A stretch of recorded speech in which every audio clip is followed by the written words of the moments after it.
Um, Today we are going to make some fresh pasta, chestnut pasta using chestnut flour, and we're also going to make a porcini sauce, which is absolutely lovely. I'll just keep my phone there so I can see if questions come in from you, Kerry.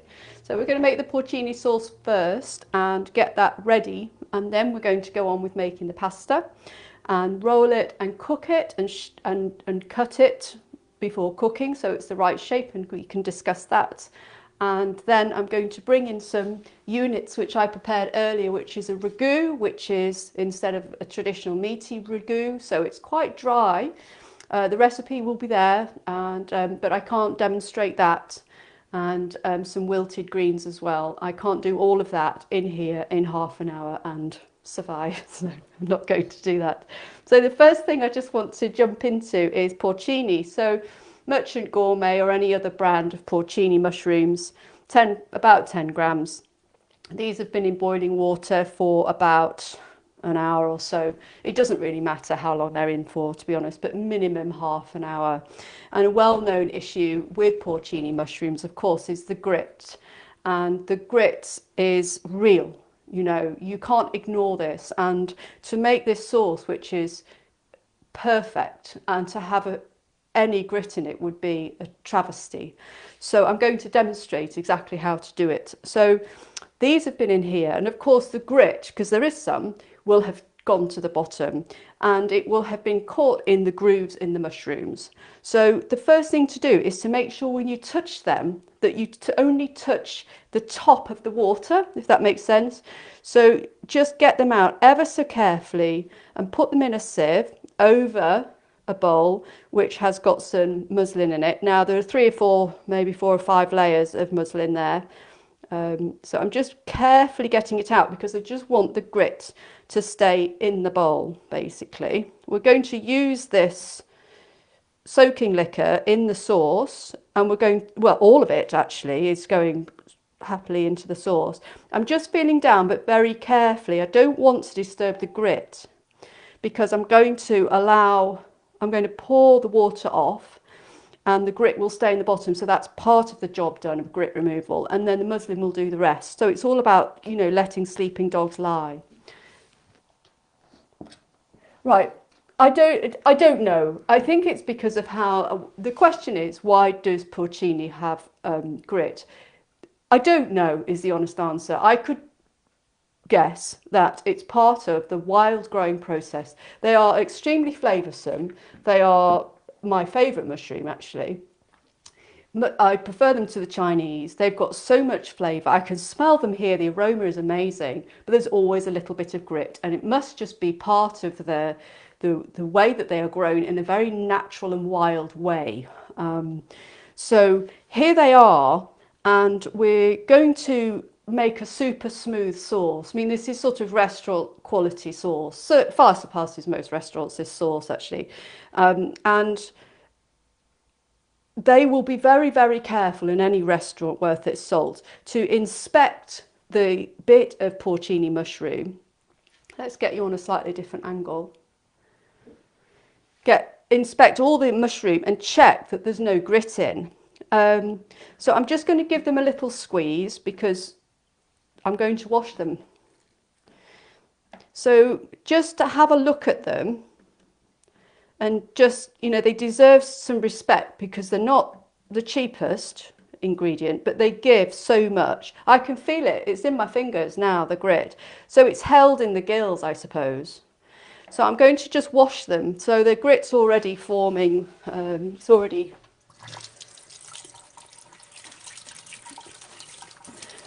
So what I'm doing when I'm washing them is actually just moving them to one side because I can see some grit and bits and pieces.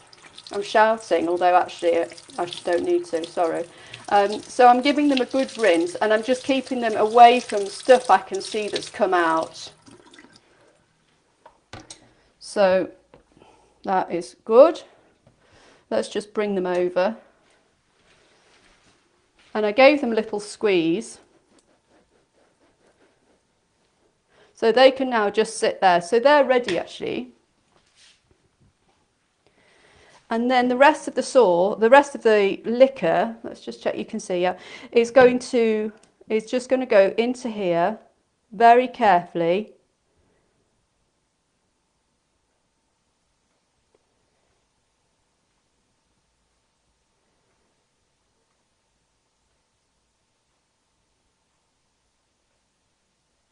Okay. So there are a few little pieces of mushroom there, so I'm going to put them on the other side. You really do have to be this careful with this because the sauce is so good. So we'll just rinse those off. So I've got in my sieve here a little pile of dubious items and then 2 piles now of washed, rinsed, drained, soaked porcini. And I'll just give them both a little squeeze there to just get the water out of them. And in that now, that bowl is grit. So let's just keep ourselves nice and clean.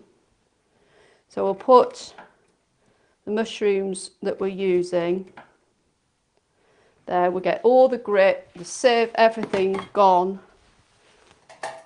And then we'll just, as we're here and they're here, we'll just chop these a little bit. They're going into the sauce and then they're going to be pureed. But chopping things a little smaller gets a little bit more flavour out of them. So as we're all sort of wet and it's here on this board, it's best just to do this now. And then you'll end up with what I've got here, which is your ingredients organised on your tray without getting to the sauce. You've cooked the shallot, you go, oh, now I need the porcini, or now they're in water, and you know, this needs to be done first. So I've moved to this system of having one set of ingredients, one thing, and then moving on to the next thing, so it's a bit less dizzying for me. Right, so you can see here now this, so I'll just pull this muslin out. You could use a chinois if you've got one.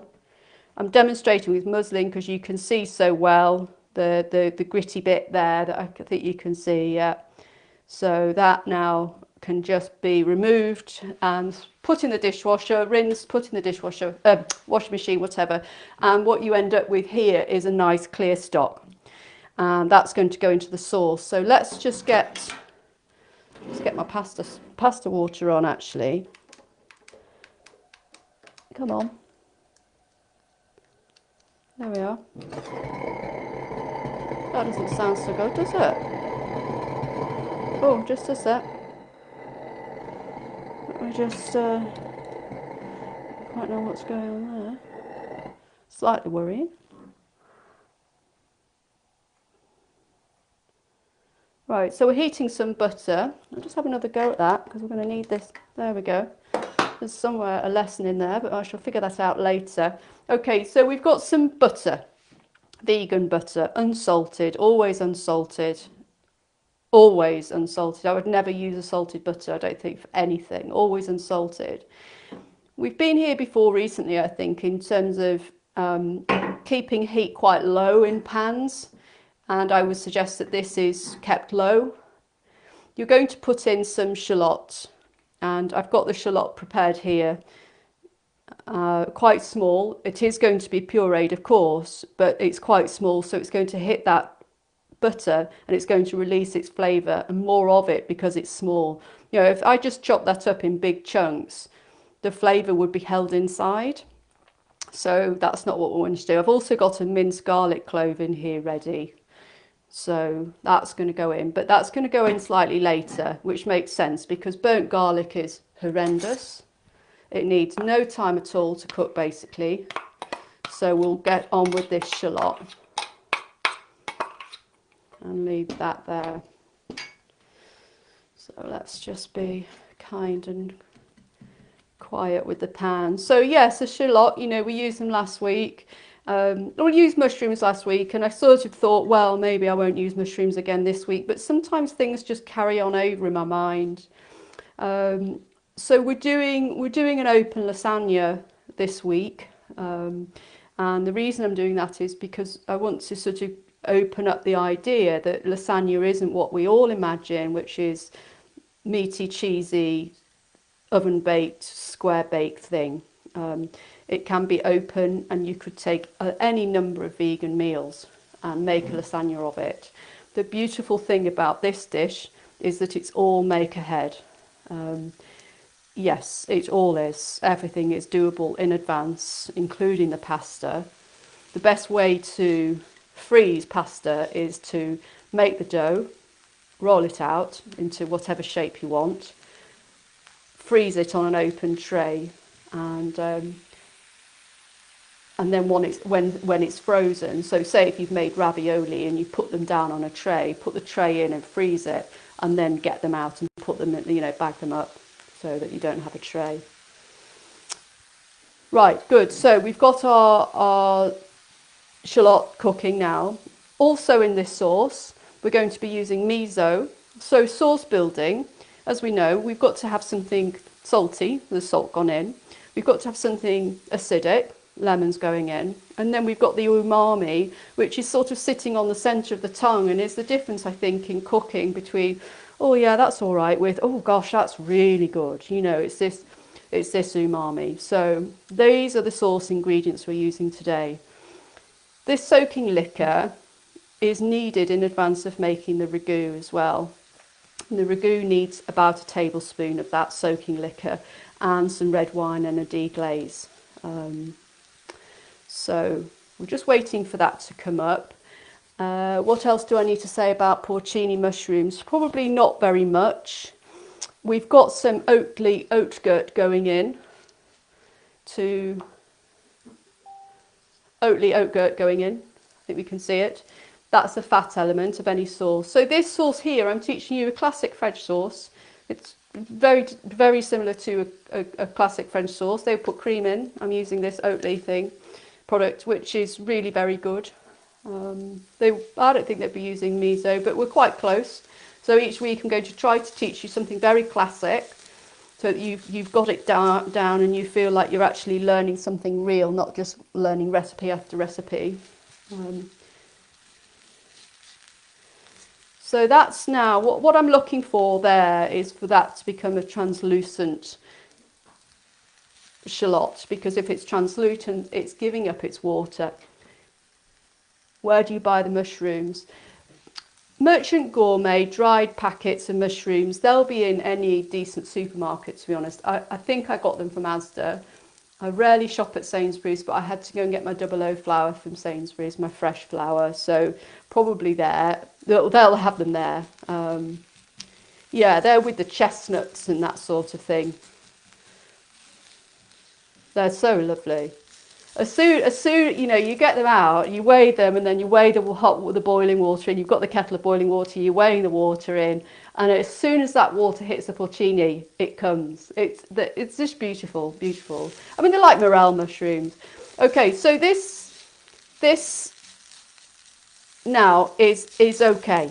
In an ideal world, if we weren't about to make some fresh pasta, I'd probably leave that for 2-3 more minutes. Actually, I'm going to put my garlic in, because that's got to be in for a minute as well. Keep myself nice and clean.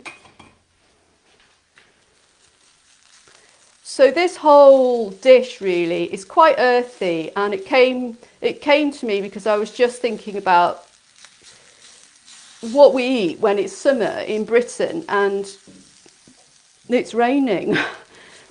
And I think what I want is something really substantial and nourishing and spoiling. But I also want something a bit lighter. I mean, a lasagna for me, a classic lasagna made vegan for me would be not good in summer. It's not what I want really.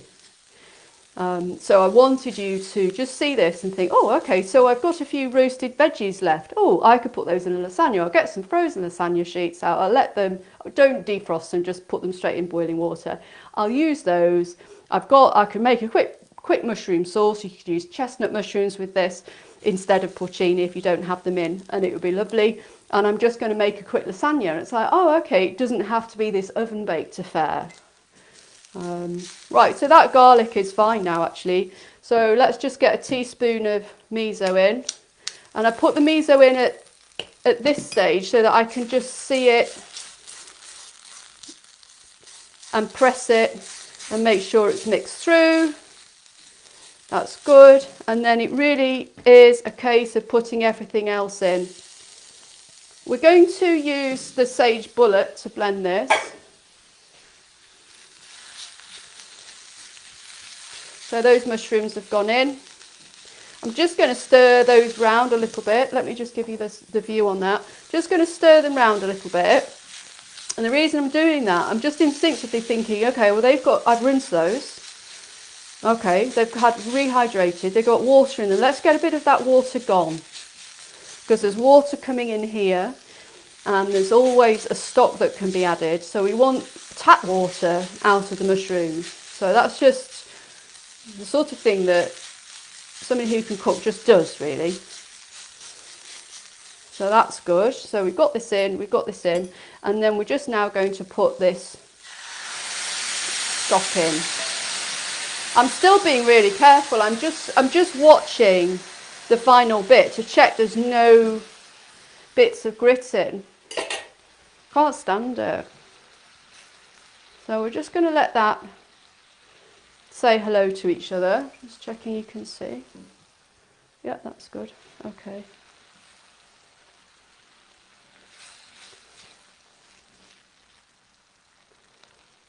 So we've got our umami in. I mean, mushrooms are very umami as well. We've got some salt in. We can adjust that at the end. The acid is going to go in the form of a squeeze of lemon and some zest. And then, which I can do now, just squeeze in some fresh lemon juice. Let's get some zest in.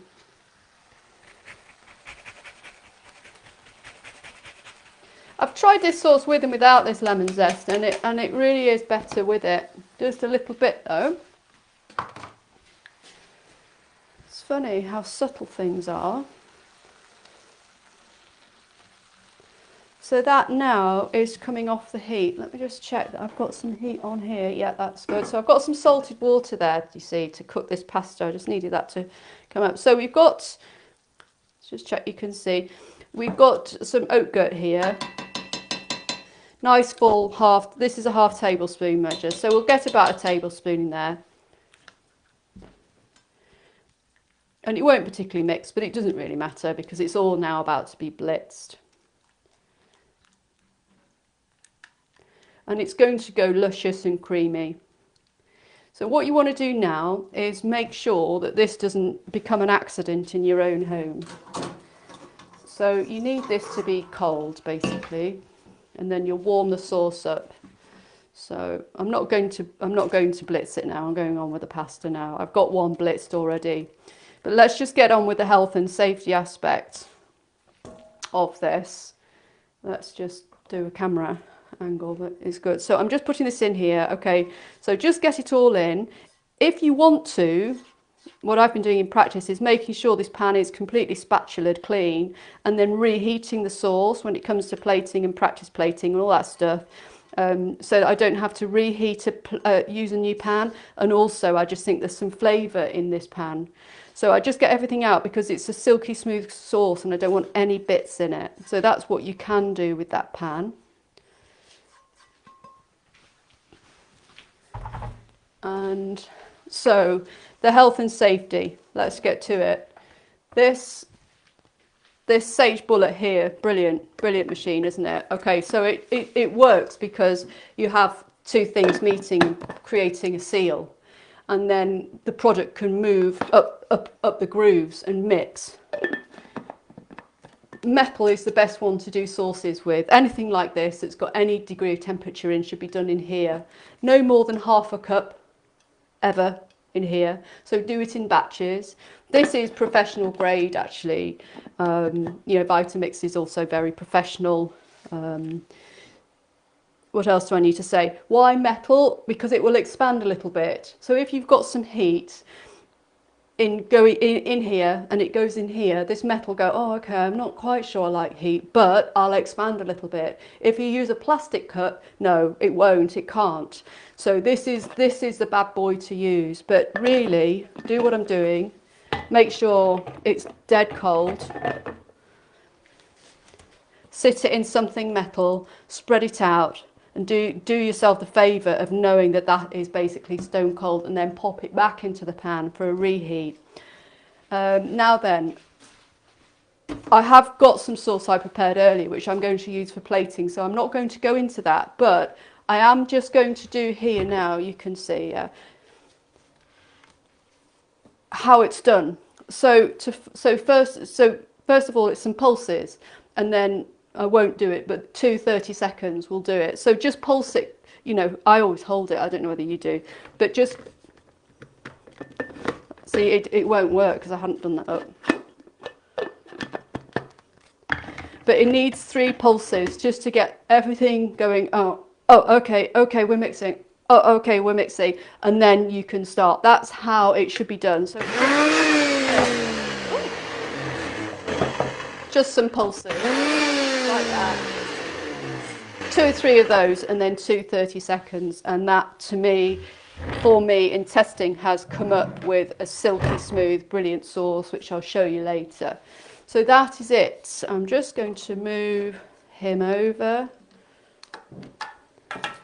and turn him right down and get the sauce over. Now then, what I didn't do just then is sort of say, oh, now taste the sauce, because I know that I know it's right. But, you know, taste your sauce. You might want some more salt. You know, the salt and pepper's always here, nice ground pepper. I just use regular table salt. You know, some Maldon salt coming up, actually. But, you know, just do taste it. I didn't put pepper in. I like my pepper, but I didn't put pepper in. So, you know, do taste it. You could add a little bit more lemon if you wanted. But that is that process. Now then, moving on to pasta. I'm sorry, this is going on a bit.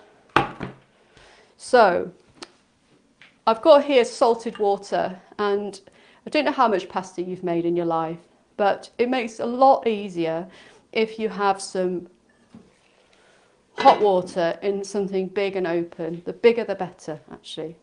Let's just put that off. I have some pasta that I'm going to roll and cut and cook. But I'm also just going to show you, actually, you might not need to be shown. Do you want me to show you how to put these ingredients together and make a pasta?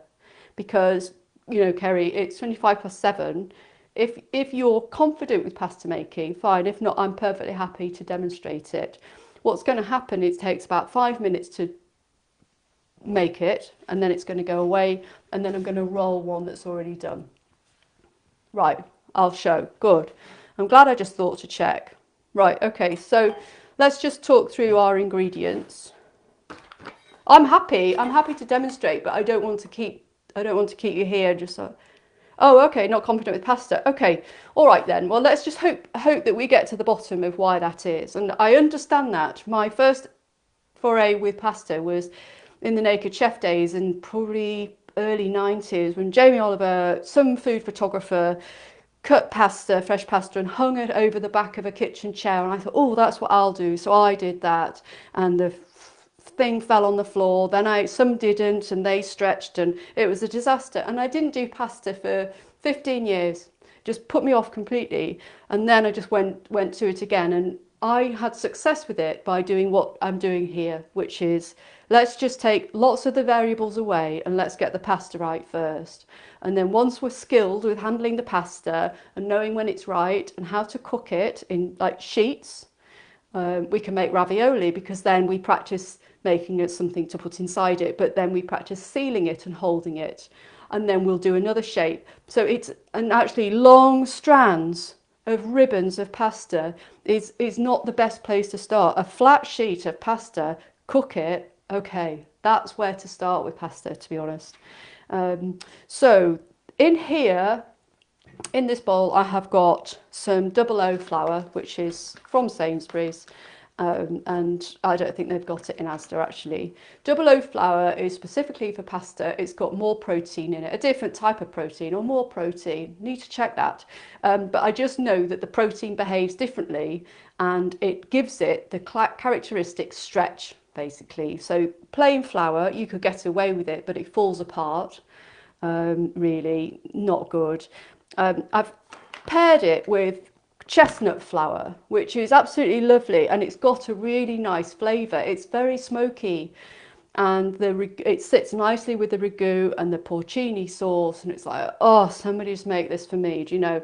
So I've got a bit of chestnut flour, but it's gluten-free. It's used a lot of gluten-free baking. So this chestnut flour, I mean, on its own would be a disaster. So I've paired it with double O flour. I made whole wheat flour earlier in the week or later last week or something with chestnut, and that worked okay, but it's just not right. You need this double O flour. Chestnut flour is a little bit more thirsty, so you might need to get confident with just adjusting the water a bit. I made a lot of it recently, and then just the one that I made for this, you know, a couple of hours ago for that was just so dry. I just couldn't make it work at all. I was like, what? You know, so it's interesting. These things vary. That had been sat open, maybe it had lost some water. I don't really know. But pasta really is about having the right flour and putting some fat in it, traditionally an egg yolk, which has got fat in. We're going to use olive oil. I'm using aquafaba to help hold it together, although I don't actually think that's needed. There's a bit of salt in here as well, and there's some cold water. And success of getting what you want, which is, as I put on a post earlier this week, you just want it to feel like a little animal. You want it to feel like it's got presence and structure. You know, that if you press it, it's going to sort of go, oh, you know, yeah, it's a lovely little thing actually to get good at. So we're putting 2/3 of flour with 1/3 of chestnut flour. So where did I get this chestnut flour from? Amazon, I think. Yeah. So I'm just going to leave this one here because I need it. And I need this as well to put my shapes on, and that's that, but otherwise we can just take that away. Right, let's just put him there, keep ourselves straight. Right, okay, so I've mixed here my water. Let's just see if we can have a better angle.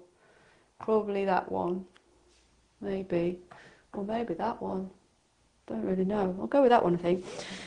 Keep fiddling with these angles. So I've got my pasta flour here and my chestnut flour in here. And to be quite honest, I always try to keep one hand clean because they've usually got something else going on, and it's just easier to just be able to just have a clean hand. And I've got a spoon here to just sort of remind me to tell you that having a spoon here to just make this clean during this process is really good. In this bowl I've already mixed up the olive oil and the water and the aquafaba. So I'm just what I'm doing here with this left hand, I'm just feeling there are no lumps in here, but you can already smell the chestnut smell in here. So make a little, well, let's just get him out. Let's just put him down here. So traditionally you'd crack your eggs in this hole here. So the amount of liquid I've given you is about right, but you might need to just add a little bit more. So you just use your fingers to get the flour, pull the flour in to control the water. I mean, you want to use all the water, but the last thing you want to do is it like running around. So you can see now that that metal spoon will be really good on my fingers to scrape them. And as you can see, I've taken off any ring or jewellery on this left hand. So this process now is going to take about 10 minutes. So you just bring the flour in.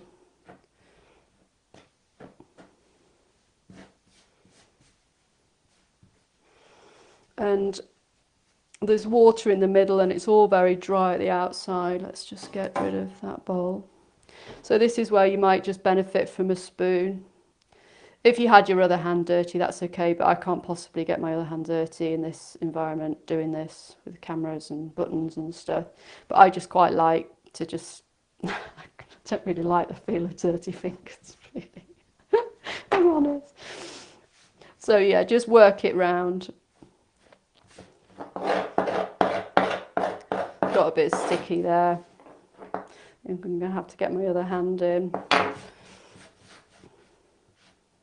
Been doing it in a bowl actually. It's tradition to not do it on a bowl. You know, as soon as it comes together as a piece of dough, you don't want to be in a bowl, you want to be on your surface. You know, there's no space in a bowl, however big the bowl. So it's coming together, can feel it, and I'm pushing with my fingers. I kind of have a sense that this is going to be too dry, but I'm pushing with my fingers and squeezing it just to get the dry bits pressed, you know, into the wet bits basically. So this first stage, you're not kneading really, I don't think. You're just pressing and mixing and trying to get it together. But when you're doing it, just look at it because it looks really lumpy because the flour's not spread. And knowing when your pasta's kneaded properly, I think is half the battle. Because this little one earlier, just, you know, I thought I was kind of wanting it to be right, to be honest. Oh, come on, hurry up. And I was watching the clock thinking, I've been at this 8 minutes, but it just took more time. So I know already that this feels a bit dry. I can see it's dry, you know, you can just tell. I mean, look, it's dry. So when I add more water, I just spread it out, do like you would with focaccia, is it, or brioche, mental block, but anyway. And just you could put your fingers in a bit of water and get some water in it that way. That's a good way to put it in. This is just my method. I have no idea how this is officially done, but I just find that it works because I'm spreading some water out. Let's put him over there.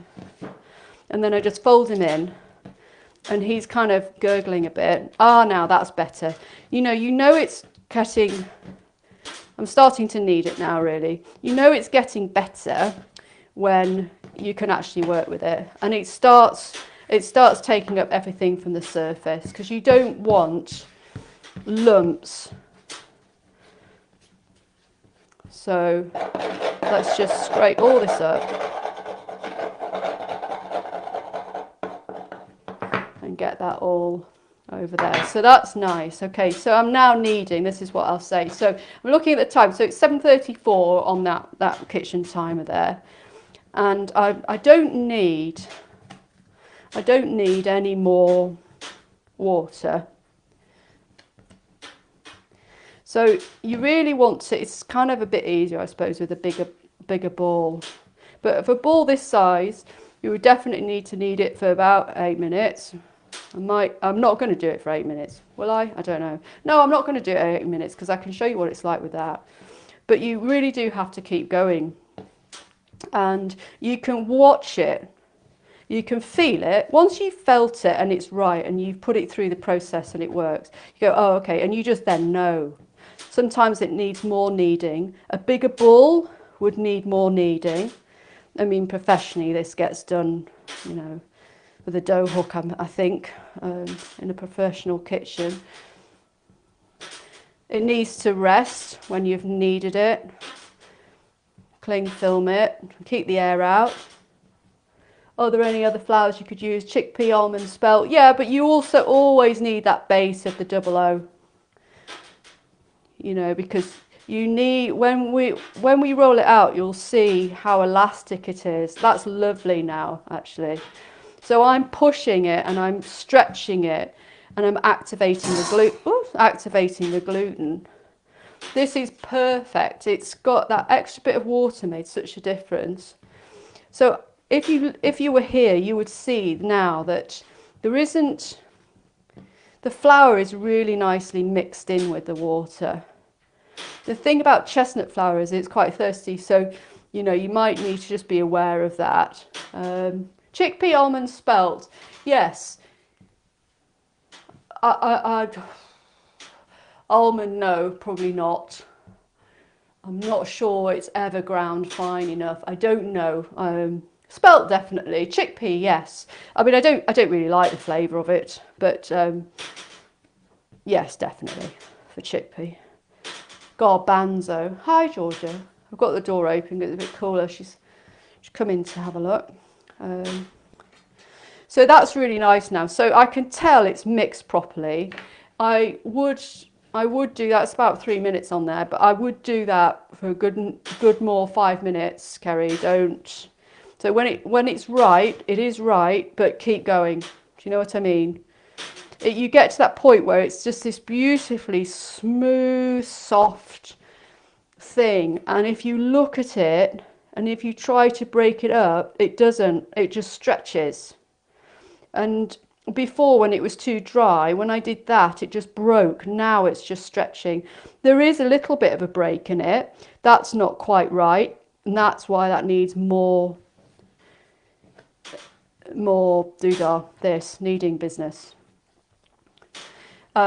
So with flour, the trick to it is to keep, I don't really need any here because it's, but you know, the trick to the flour is, I think, to use little because it can affect the wetness of the thing, of the dough. I quite like to put it down here, and then if I feel that things are a bit wet, I can just go and get a bit from there. If you put all the flour down here, then all of the flour's going in. I actually find it harder to knead when there's flour there. I prefer it now because that flour's disappeared. But of course you're going to need flour. It's become a different beast that now. It's gone too dry. So be very judicious, I think that's the word, when you're putting flour down. But I just did want to demonstrate, you know, how I do it, how I have it over here, because sometimes it's a bit too wet or it's a bit too dry. Put some in, it's a bit too wet, you know. So that's the kneading process. But of course, when we're now going to roll him out, so of course we need him. So I will just pop him over there and pop this over here and get myself ready to roll.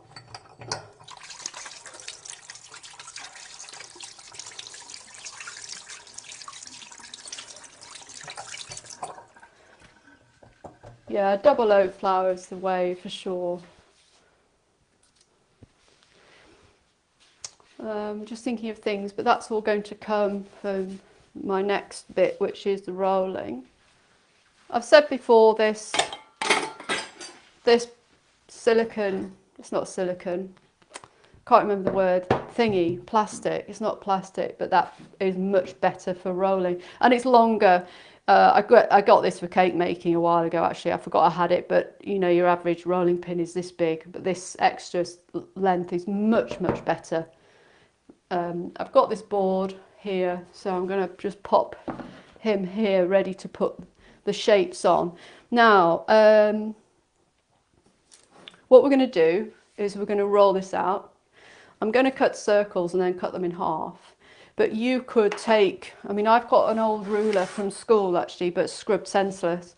You know, you could easily put your ruler down and, you know, score down to make pappardelle. I love pappardelle actually, you know, ribbons of pasta. But when you're learning, just keep them short. They're so much easier because, you know, you're going to put it in here. You don't want something massive.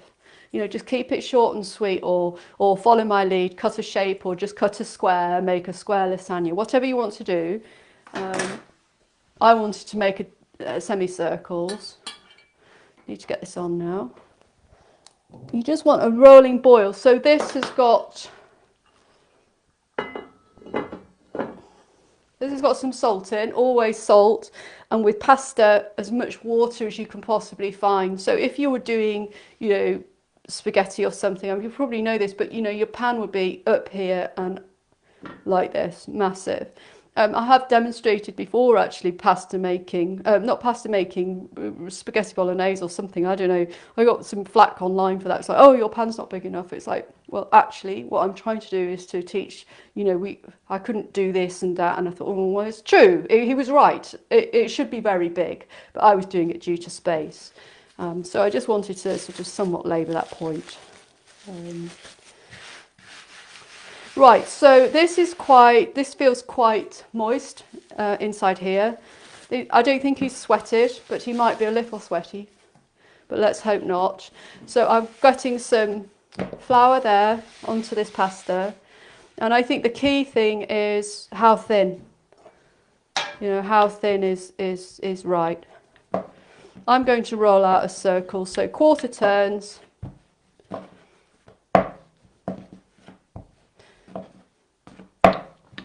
And of course, I'm doing an open lasagna here that I just sort of serve. It's more sort of restaurant style in a way because they just make it, send it out.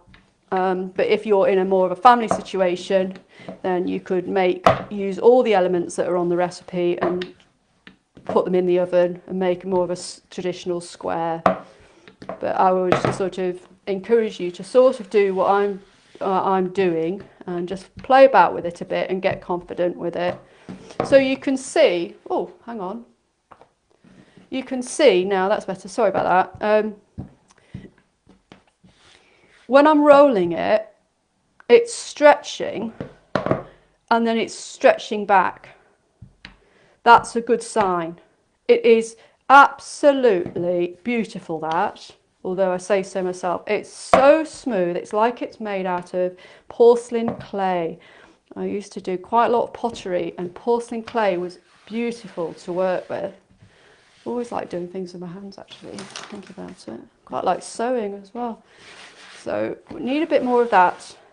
And of course the sort of nerd inside me thinks, well, if I put flour down there, it's just going to stretch back because the flour lets it stretch back. So how thin? So if you bought lasagna in the shops, it would be really quite thin. It'd be rolled really very thin. Do yourself a favour. Don't roll it that thin to start with. You know, walk before you can run. Aim for 1 mil or thinner. It is good if you can see through it, but you know, at the end of the day, because it swells with cooking, doesn't it? You know, that's another thing to remember actually, and always surprises me. You know, if you're making a ravioli, say you get a ravioli maker, you know, you put the pasta down, you put the filling in, and then you put pasta sheet over the top, and then you press it, and it makes the ravioli. If you get something like that, you know, you put it in and it's all very neat and sweet and it comes out, you know, much, much bigger. So if you roll 1 mil, you know, it can be a lot thicker, too thick. You know, so that's, but to start with, I don't think anybody's going to have a heart attack if the pasta's a bit thick. I think it's better to have a thick pasta and think, oh, I'll roll it a bit less thick next time, than create a pasta that's so thin that it breaks up, you can't use it. That's just awful. So a bit thick to start with, I think, is the way. He's all right now. I always think he's ready when that happens.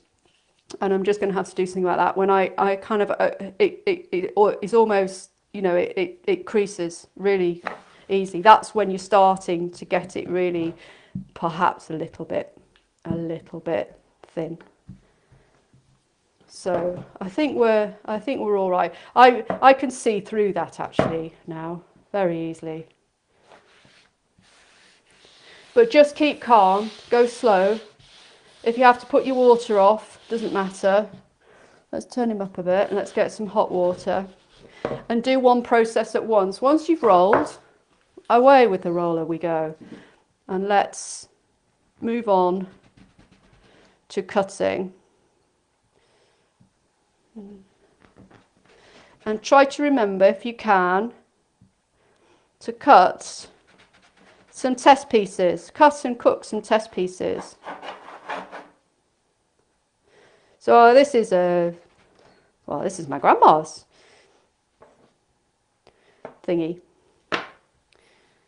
Maybe I'll lose all my words by the time I'm an old lady. Right, so let's just have some test pieces here. So that's nice. And then it's quite nice. It feels quite a nice thing to do, to handle the pasta. Let's get it in shot. So just pick it up and very carefully with nice hands, nice, careful, gentle hands. You've made this pasta.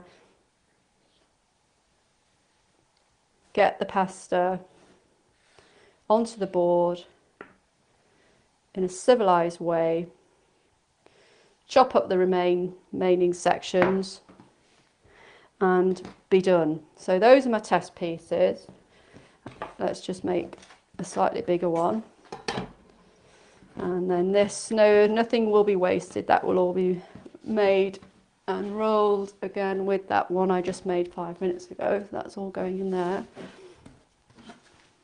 Let's just get this, waiting for this water to come up.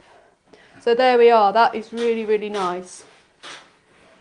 And that's how it's done, Kerry. If nothing else, just do the pasta, test it, do that. It's probably the way to do it, really.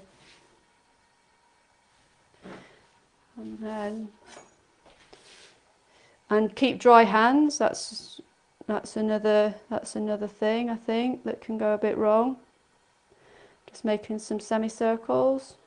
So if my hands were wet now, they'd stick and it would be really irritating. So you can hopefully see the rolling boil coming up. It's really, really calm actually with pasta. It's not something that you can rush. I did it for the supper club and I had to make hundreds of ravioli a week, and I was like, okay, we'll just get the music on and just try and enjoy this. You could put some black pepper in pasta. That's really nice. So we've got it. We're finished. I think it's perfectly doable, but keep your edges nice and neat because they don't disappear in the water. They do just swell and become what they are, but bigger. Looks technical. No, it's not actually. It's not technical. What do I need? Okay. So the best way to get the pasta into the water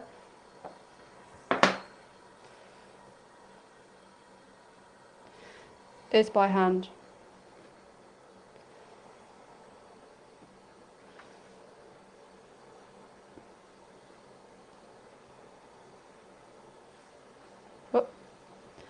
And then if one goes over the other one, try to move him away. It's just worth practicing pasta on its own in a way. Certainly you wouldn't want to do this entire recipe as written and then you wouldn't be in any state to eat it at the end. You'd be too exhausted.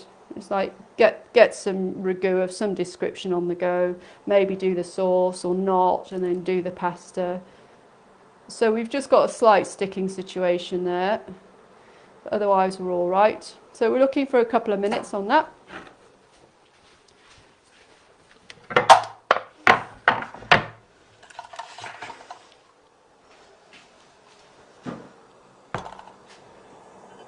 So it changes colour, goes whiter.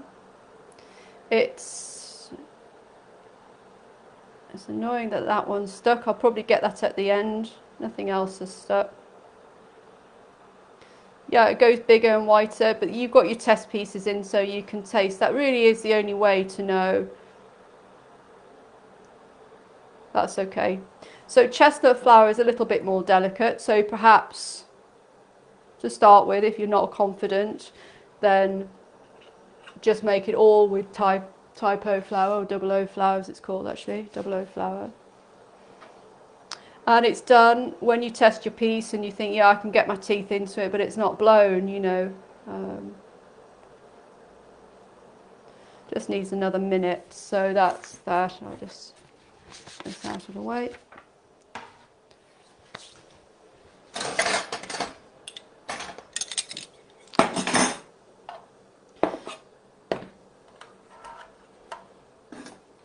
Wait for that. So this is my ragu.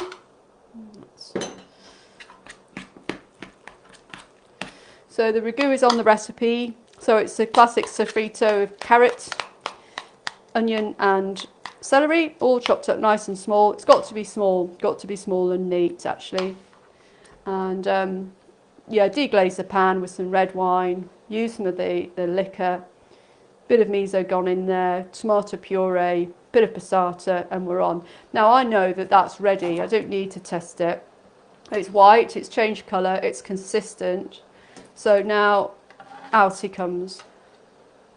And this is what this is. Ooh, it's quite robust actually. It would be more robust if there wasn't chestnut flour in it. I'm doing this so badly.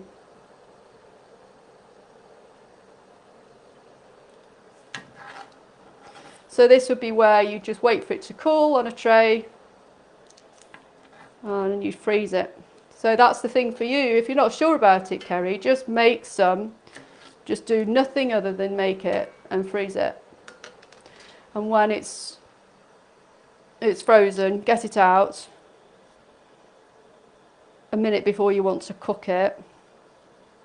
Throw it in some water like this. That's the thing to do if you're not sure about pasta. Just don't do anything but the pasta to start with. I know there's a whole rolling machine thing, I know that, but I didn't want to do the whole rolling machine thing today.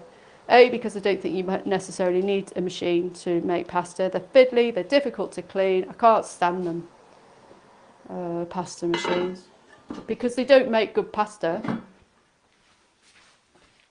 You know, the pasta's about the kneading. So we're done. So yes, you just let these dry and these come off. I'll show you actually. This is too thick, but this was one earlier that was just left. I mean, it's like a rubbery disc. That's a whole wheat flour, but I just left him on here, and eventually he became like that. And I thought, well, okay, I don't need him. I don't want to eat him. I'll probably freeze him later and see what happens with that. And then earlier, I've made a lot of this, and then earlier in the week, this is one I made. This is whole wheat pasta. Actually, that must have been chestnut. That's whole wheat. I'm drying that. That's just sitting out, and that's becoming very dry. So I might just leave it for another day or two, and then in a week, remember to cook it, because that I think that worked quite. I quite like that whole wheat pasta. I don't know. Maybe it's a bit too whole for some. Now then, so how on earth do we use all these elements? So we're going to plate this dish, and I'm going to do it from my perspective. So I've got some sauce here that I made earlier. Oh, I ended up without this. Oh, hang on a minute. I'll just plate it from here. I hope this view's all right. But yes, I've got plenty of this sauce kicking around at the moment. So this is how I do it. Okay, so your sauce is an essential element, just like the bechamel sauce would be in a traditional pasta.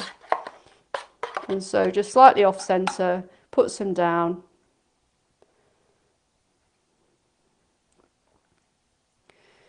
And onto that, put your some. So this is for two, so just be aware of how much you've got. And then put some of the ragu. So we're layering. I'm actually going to put this, because some of this is cold, I'm going to put this into the microwave after this and have it for my tea. Just need a bit of a helping hand here actually. So yeah, deconstructed. So you could do this very easily. I mean, you might have some roasted squash or something. You could easily make a filling and take some pasta sheets out of the freezer. I'm just encouraging anybody who ends up watching this, just think about lasagna in a slightly different way, because I think we've all been conditioned to think about it in a very meaty way and then to try and replicate that, and I don't think we need to. So layer up as many as you want. This is rich, so for me in testing I've done what I'm doing now, and I've had that with a bit of Well, yeah, which is just like a glass of water and I'm full and I'm done and I've had enough. But, you know, you'd want to maybe adjust the portion if you've been outside all day or something. So we've got, I'm layering it up, you can't really see, but I'm layering it here, and I think it's nice to be able to see the layers. But yeah, I mean, you could do a square one, you could just cut everything in squares, cook it down, and then just square it up. And then what else? So I've got some wilted greens here. Let's just see what, yeah, so wilted greens. And the green element, I think, is really important. Let me just get that back so I can see it. To put it on the top. It's the lighter element. And to cover that it's really lovely, this. And the reason it is how it's finished. These little bits of green are so lovely. They're so sort of slender. And they're finished with a little dressing here, which is verjuice.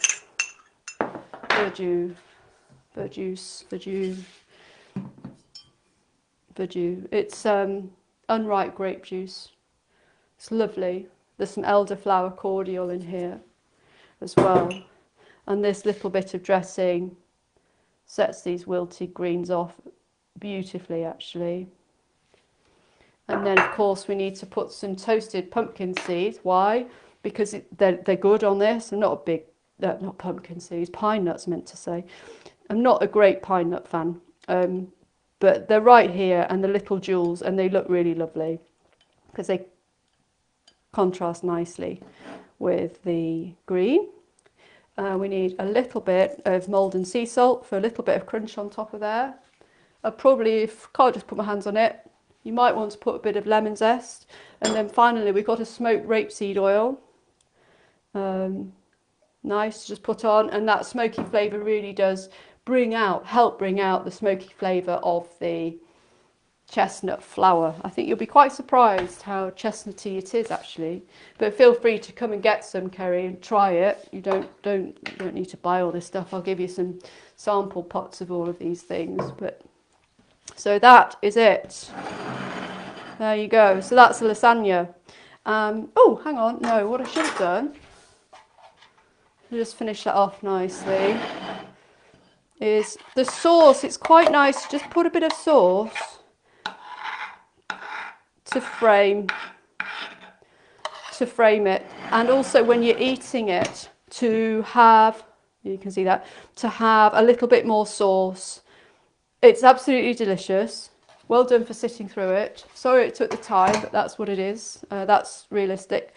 And that's it. So I hope you enjoy it. I feel like I should look at a camera, but I also just want to show this. Thanks for the offer of samples. Oh yeah, you know, so the verjus is lovely. It's really nice instead of sort of using vinegar always in stuff. I was just reading about it. I thought, oh, I'll get that. I'll try that. It's lovely. And then this, I've wanted this for a bit actually, but so it's a smoked rapeseed oil, and that on top of this is absolutely perfect. So this dish is just a bunch of love, actually. And elderflower cordial gone into this dressing, so it's lovely. So that will go straight in the microwave and then down. Down. So this is definitely the most challenging dish. Yes, I think it is. If you're not sure about pasta, that's the thing to get out of the way. To be honest, that's the thing to get out of the way. And if you're really not sure about it, come here and do it with me. I'll just watch, you know, because it's not that hard. I know that's easy for me to say, but it's not that hard. And look at it. It's all right.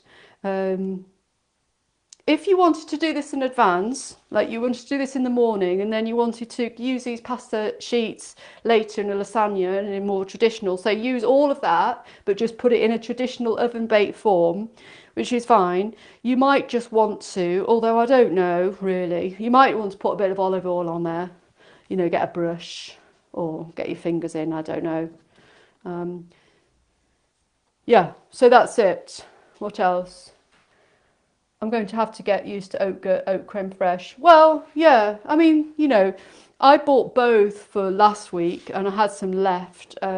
not used very much in there really. You could probably you could avoid it, but it gives that feeling, that sort of slight tang.